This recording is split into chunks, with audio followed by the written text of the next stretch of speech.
So hello dear students, welcome back to RPP golden classes. So आज की इस video में हम लोग कोऑर्डिनेट ज्योमेट्री नियामक ज्यामिति जो एनसीईआरटी का चैप्टर नंबर 7 है, इस पे जो भी फार्मूला है और जो भी इस पे सभी फार्मूले के ऊपर हम लोग एक एक क्वेश्चन करेंगे। और ये रिवीजन के तौर पे मैट्रिक का एग्जाम पॉइंट से काफ़ी इम्पोर्टेंट चैप्टर होते हैं, क्योंकि इसमें हम लोग जितने भी कॉन्सेप्ट हैं और इन सभी पांचों फार्मूले होते हैं, दूरी सूत्र, डिस्टेंस फार्मूला, विभाजन सूत्र, सेक्शन फार्मूला, मध्य बिंदु का निर्देशांक, पॉइंट फार्मूला, इसी तरह त्रिभुज के केंद्रक का निर्देशांक, त्रिभुज का क्षेत्रफल। कोऑर्डिनेट ज्योमेट्री में इतने ही फार्मूले हैं। इन्हीं के बेसिस पे देखेंगे किस टाइप के क्वेश्चंस बनते हैं। बेसिकली बोर्ड एग्जाम में इन सभी टॉपिक पे क्वेश्चन रहते ही रहते हैं। तो चलिए कॉन्सेप्ट देखते हैं। तो इसमें सबसे पहला क्वेश्चन कहाँ से राइज होता है, कहाँ से क्वेश्चन उठाए रहते हैं बोर्ड एग्जाम में, कहाँ से क्वेश्चन बनाए रहते हैं। तो इन सभी पांचों के बेसिस पे तो एक एक एग्जाम्पल देखेंगे। उसके अलावा भी थोड़ा कॉन्सेप्ट देखते हैं जहाँ से क्वेश्चन हम लोगों का पूछा जाता है। तो सबसे पहले हम लोगों को क्वाड्रेंट सिस्टम से यहाँ से क्वेश्चन रहता ही रहता है। तो सबसे पहले आपको पता है, आपने पढ़े होंगे या नहीं पता तो एक बार रिकॉल करा देते हैं। जैसे कि ये क्वाड्रेंट पॉजिटिव, इसे क्वाड्रेंट बोला जाता है। ये एक्स एक्सिस होता है और ये वाई एक्सिस होता है। इधर का माइनस एक्स एक्सिस, इधर का माइनस वाई एक्सिस। तो ये वाला क्वाड्रेंट अगर यहाँ पे कोई पॉइंट दिया गया हुआ है तो इधर पहले एक्स पॉजिटिव की तरफ चलेंगे, फिर वाई पॉजिटिव की तरफ चलेंगे, तो ये प्लस प्लस क्वाड्रेंट होता है। इसी तरह यहाँ पे कोई पॉइंट है तो सबसे पहले इधर हमको आना पड़ेगा, फिर ऊपर की तरफ जाना पड़ेगा। तो इधर एक्स निगेटिव होगा और वाई क्या होगा, पॉजिटिव होगा। उसी तरह यहाँ कोई पॉइंट है तो एक्स भी निगेटिव, नीचे वाई भी पॉजिटिव निगेटिव। तो इस तरह से ये दोनों निगेटिव। उसी तरह से अगर यहाँ कोई पॉइंट है तो पहले एक्स की तरफ जाएंगे, फिर वाई की तरफ आएंगे, एक्स की तरफ जाएंगे, फिर वाई की तरफ आएंगे। तो एक्स पॉजिटिव, वाई निगेटिव। तो सबसे पहला क्वेश्चन तो यहीं से बनता है, जो कि अगर आपको दे दे -5 4 ये किस क्वाड्रेंट में है, यानी कि किस पाद में है। तो इसको आपको देखने के लिए बोल देगा क्वेश्चन नंबर ये 1 है। तो इसको किस चतुर्थांश में भी बोल सकता है, किस चतुर्थांश में है। तो इसको पहले देखेंगे, एक्स क्या है निगेटिव, वाई क्या है पॉजिटिव। तो एक्स निगेटिव और वाई पॉजिटिव किधर होगा, तो एक्स निगेटिव और वाई पॉजिटिव इस क्वाड्रेंट में होगा।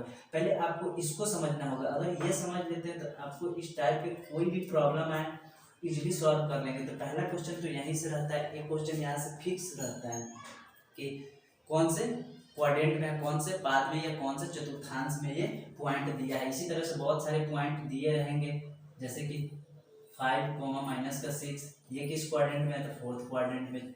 चतुर्थ पाद में 3rd, -3 -5 ये किस क्वाड्रेंट में है, तो 3rd क्वाड्रेंट में। इस तरह से आपका फर्स्ट क्वेश्चन यहाँ से रहेगा।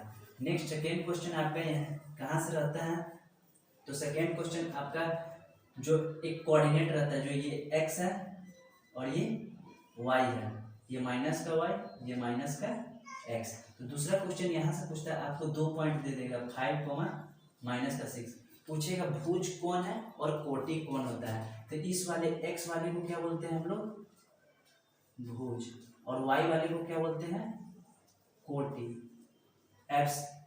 ऑर्डिनेट एब्सिस है। तो x वाले को भुज, y वाले को कोटि। इस तरह की प्रॉब्लम आपके एग्जाम में बहुत बार पूछे होंगे। इसी तरह से 6, 3 ये x की 6 क्या हो जाएगा, भुज, 3 क्या होगा, कोटि। इस तरह से आपको क्वेश्चन दे दिए रहेंगे, इस तरह से पॉइंट दे दिया रहेगा, बोलेगा कि इसका कोटि क्या होगा, ऑप्शन में रहेगा। इसका कोटि क्या हो जाएगा, 3। y वाले को कोटि बोलते हैं, x वाले को भुज बोलते हैं। इसी तरह नेक्स्ट क्वेश्चन, थर्ड क्वेश्चन कहाँ से आता है, तो इस पे हम लोग एक एक करके डिस्टेंस फार्मूला का एक ऑब्जेक्टिव एक सवाल देखते हैं, इस पे एक एग्जांपल देखते हैं, सभी पे एक एक एग्जांपल देखते हैं। तो सबसे पहले हम लोग स्टार्ट करते हैं डिस्टेंस फार्मूला से। तो 2 क्वेश्चन यहाँ से तो क्लियर हुआ कैसे। एक क्वेश्चन तो आपका डायरेक्ट कोऑर्डिनेट सिस्टम से किस पाद में है, दूसरा क्वेश्चन भुज और कोटि। तो इसमें 2 टाइप से क्वेश्चन बनते हैं दूरी सूत्र पे। एक तो फर्स्ट क्वेश्चन बनता है बिंदु, मूल बिंदु से दूरी क्या होगा। कोई पॉइंट बिंदु दे देगा, उसका पूछेगा मूल बिंदु से दूरी क्या होगा। तो मूल बिंदु से दूरी का डायरेक्ट फार्मूला होता है under root x square plus y square, यानी कि 2 का स्क्वायर प्लस 3 का स्क्वायर, 2 का स्क्वायर 4, 3 का स्क्वायर 9, यानी कि अंडर रूट 13। तो ये कैसे होता है, सपोज देखिए, सबसे पहले ये पॉइंट 0 0 ये मूल बिंदु होता है, ठीक है ना।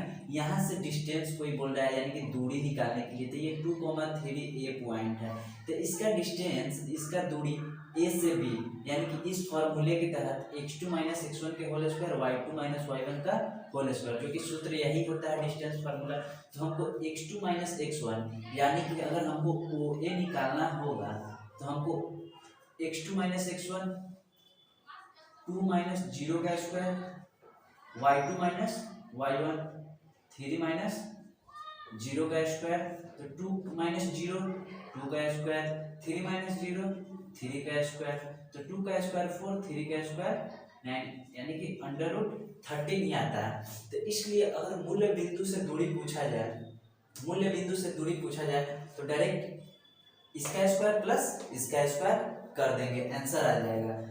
तो सेकेंड क्वेश्चन पूछता है बिंदु एक दिए हुआ पॉइंट, बिंदु एक दिए हुआ ए 9,3 और बी 15,11 के बीच की दूरी, तो इसके बीच की दूरी क्या हो जाएगा। तो देखिए ए पॉइंट कितना दिए हुआ है 9,3, तो और बी पॉइंट कितना दिए हुआ है 15,11, तो इसका x1 एक 9 हो गया, y1 कितना हो गया 3, x2 कितना है 15, y2 कितना है 11। तो हमको ए बी डिस्टेंस फाइंड करना है, तो फार्मूला लगा देंगे x2 माइनस x1 का whole square y2 minus y1 का होल स्क्वायर।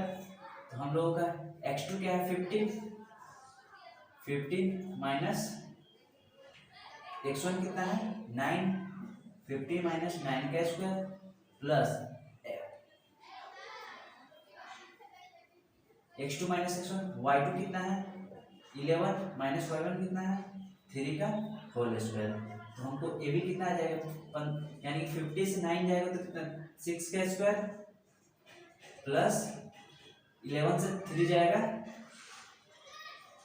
8 का स्क्वायर, यानी कि 6 का स्क्वायर कितना 36, 8 का स्क्वायर 84, 64 88 64, तो ये कितना हो जाएगा 6 और 4 10 0 100, यानी कि 64 प्लस 36 कितना 100, तो 100 का वर्ग कितना होगा 10। तो ए बी का डिस्टेंस कितना हो जाएगा, यानी कि यहाँ से लेकर कोई पॉइंट ए है कोई बी है, तो इस दोनों के बीच का डिस्टेंस ए पॉइंट है 9,3 और बी पॉइंट है 50,11, इसका बीच का डिस्टेंस कितना हो गया 10, इस दोनों का बीच का डिस्टेंस 10 हो गया। इसी तरह से दो क्वेश्चन यहाँ से ऐसे बनते हैं डिस्टेंस फार्मूला से। अब इस तरह यही फार्मूला है जो कि मूल बिंदु से पूछा जाए तो x square plus y square कर देंगे, डायरेक्ट आंसर आ जाएगा। और अगर डिस्टेंस बिटवीन 2 पॉइंट पूछा जाए, दो बिंदुओं के बीच की दूरी पूछा जाए, तो इस फार्मूले के तहत इस तरह से नेक्स्ट हम लोग का है सेक्शन फार्मूला। दूसरा फार्मूला है सेक्शन फार्मूला, विभाजन सूत्र।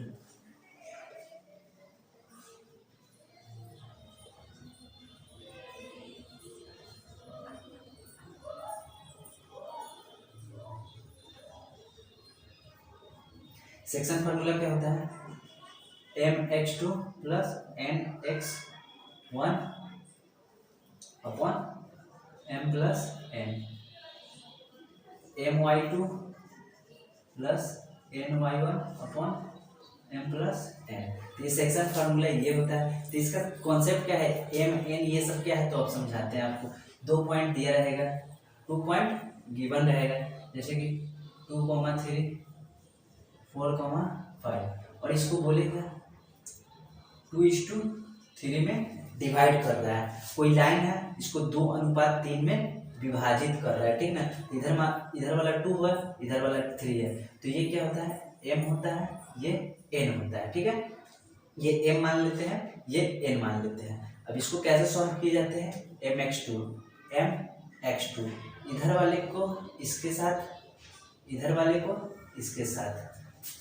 देखिए पॉइंट ए है, बी है। देखिए एम है जैसे कि x1 2, y1 3, x2 4, y2 5, M x to तो ये m है, x2 क्या है 4 है, तो m कितना है 2 इंटू x2 कितना है 4 प्लस n x1, n कितना है 3, x1 कितना है 2, n x1 m x2 plus n x1 बटे m प्लस n 2 प्लस 3। इसी तरह m y2 plus n y1 upon m plus n 2 plus 3। ये कितना हो जाएगा 2 इंटू 4 8 6 अपॉन 5, y कितना हो जाएगा 10 प्लस 9 अपॉन 5, ये कितना हो जाएगा 14 अपॉन 5, ये कितना हो जाएगा 19 अपॉन 5 आंसर। तो इस तरह से सेक्शन फार्मूला ये m होता है, ये n होता है, m को x2 के साथ, n को x1 के साथ, फिर y कोऑर्डिनेट के लिए m को y2 के साथ, n को y1 के साथ। तो mx2 plus nx1 upon m plus n, my2 plus ny1 upon m plus n। तो सबसे पहले मिड पॉइंट फार्मूला, मध्य बिंदु का निर्देशांक क्या होता है, तो इसका फार्मूला है x1 plus x2/2 y1 plus y2/2। तो ये क्या होता है कि दो पॉइंट दिया रहता है, मान लेते हैं पॉइंट ए है और ये पॉइंट बी है, यहाँ पे कोऑर्डिनेट मान लेते हैं x1 y1, यहाँ पे कोऑर्डिनेट है x2 y2, ठीक ना। तो इसका क्या होता है कि ये ए पॉइंट है, ये बी पॉइंट है, मध्य बिंदु का निर्देशांक, तो ये कोई लाइन है, इसका मध्य बिंदु का निर्देशांक बोल रहा है। तो इस पॉइंट को निकालने के लिए मान लेते हैं ये पॉइंट कोई मेरा पी है, तो इस पॉइंट को निकालने के लिए x1 प्लस x2/2 यानी कि x1 प्लस x2/2 करते हैं और y1 प्लस y2/2 करते हैं, क्योंकि मिड पॉइंट हमको कोई भी लाइन है इसको अगर पूरा है तो हाफ करने के लिए आधा से डिवाइड करना पड़ेगा। तो इसी तरह x1 plus x2/2 y1 plus y2/2, इस तरह से हम लोग इसका प्रॉब्लम सॉल्व करते थे। एक एग्जाम्पल है जो कि ये भी 2020 का एक क्वेश्चन है, जो कि बोर्ड एग्जाम का एक क्वेश्चन है। तो क्वेश्चन क्या है, बिंदुओं को एक पॉइंट दिए हुआ है 3,4 और बी पॉइंट दिए हुआ है -3,8 को मिलाने वाली रेखाखंड का मध्य बिंदु का निर्देशांक क्या होगा। आपको जहां दिखे मध्य बिंदु का निर्देशांक पूछ रहा है, तो मध्य बिंदु का निर्देशांक देखिए पॉइंट ए है और पॉइंट बी है। तो पॉइंट ए कितना दिया हुआ है 3,4 और पॉइंट बी दिए हुआ है -3,8। ये पूछ रहा है पी पॉइंट, ये मध्य बिंदु का निर्देशांक क्या होगा, इसका पॉइंट पूछ रहा है। तो हम लोग क्या करेंगे x1 प्लस x2 मध्य बिंदु किसका है, ए बी का मध्य बिंदु का निर्देशांक x1 plus x2/2 y1 plus y2/2। तो x1 क्या है, x1 3 है, y1 कितना है 3, ये माइनस का 3/2 हो गया, y1 कितना है 4 प्लस 8/2। तो इसको ब्रैकेट खोलेंगे, ये तो x1 था प्लस का 3, x2 कितना था माइनस का 3, तो ये प्लस का 3 ये माइनस का 3, ये तो 0 हो गया। देखिए 3 माइनस 3/2 ये 12/2, तो ये 3 में से 3 जाएगा तो ये तो 0 और ये 6, तो ये पॉइंट कितना आ गया 0,6। तो ये पी पॉइंट कितना आ गया 0,6। तो इसका राइट आंसर आपका ऑब्जेक्टिव में ये मिल जाएगा, या आपको 2 नंबर जो भी मार्क्स का आएगा सब्जेक्टिव में आएगा, तो इस तरह से आपको आंसर निकाल देना है। तो मध्य बिंदु का निर्देशांक के लिए इस तरह से फॉर्मूले